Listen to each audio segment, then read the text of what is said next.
So hello everyone, this is a quick video on version 3.1 release of assistant.nvim.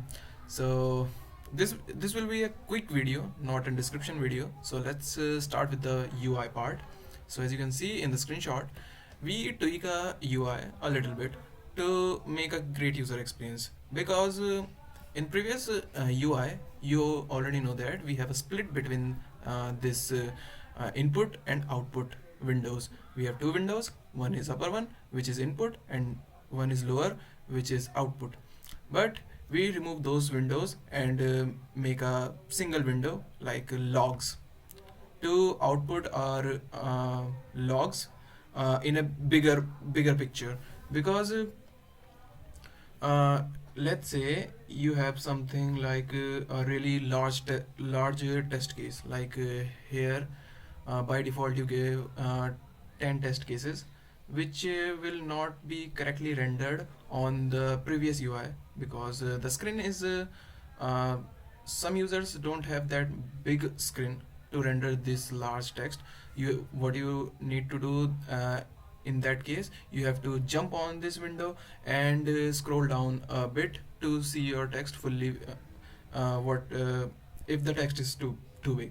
But we remove this split and add this a whole big window which we called logs, where you can see your whole input, output uh, in a very big window to get a better preview of your test cases. So this is the first thing which is introduced in this release. Next thing is the uh, template support. I mean, some people ask me for on this discussion page of the previous release, which is a version 3 release, to add something like template support. I mean, computer programmers has everyone almost have their basic template in which they write code so that they do not need to write everything from scratch. So we take this into account and we build a feature. Well, that's not a very big of a deal. We add this feature. Now you can add your templates. Let's see how you can add those templates in language specific things. So let's say, let me open the development. Okay, so this is the basic quick start configuration of assistant nvim. Don't distracted by the like assistant nvim and dir. This is only for my development flow. This is equivalent to the this one.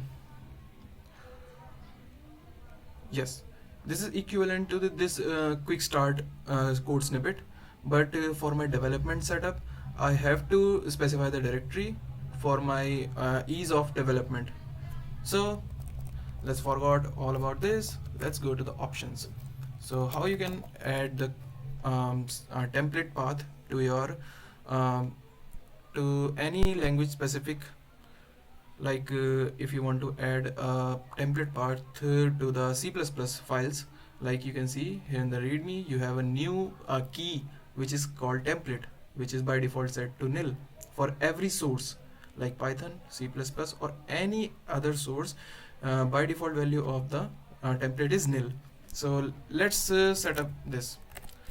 So let me go to the commands and C++ and let's do the template, which is equals to let me open the snippets library of which I built.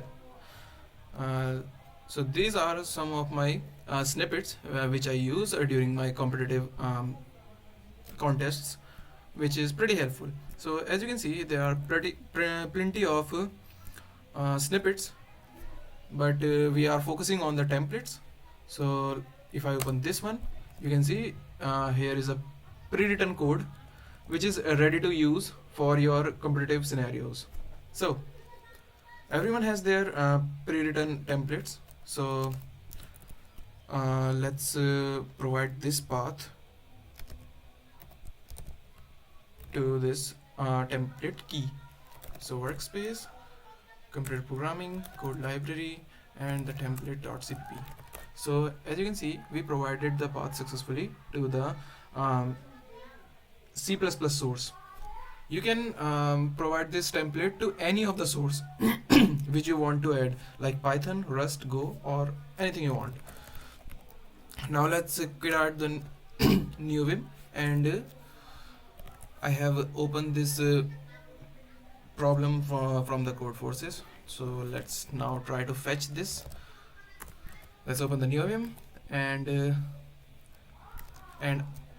I'm sorry, this browser doesn't have the extension, so let me switch over to that, copy that, paste it over here, and when I press on this extension button to parse the problem, you can see here we have a C++ option. So let's choose this one, and you can see here populating with this template.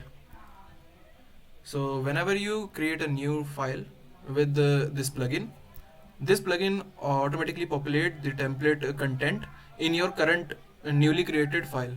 So it is that easy, as you can see here. So that's the another thing we have added in this plugin on this version 3.1 release. So, and there are some few bugs which I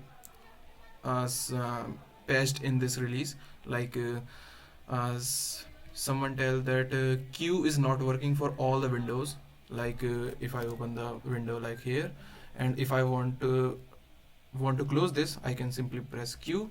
But when I'm in the window other than the home window, the Q is not working. So it's just a simple fix. I fixed that. Now you can press Q from anywhere else, and it will close the UI. So that's it for this quick video for the version 3.1 release. So let's see, give your thoughts on the comment section, and let me know how about how you think about this release. So let's go.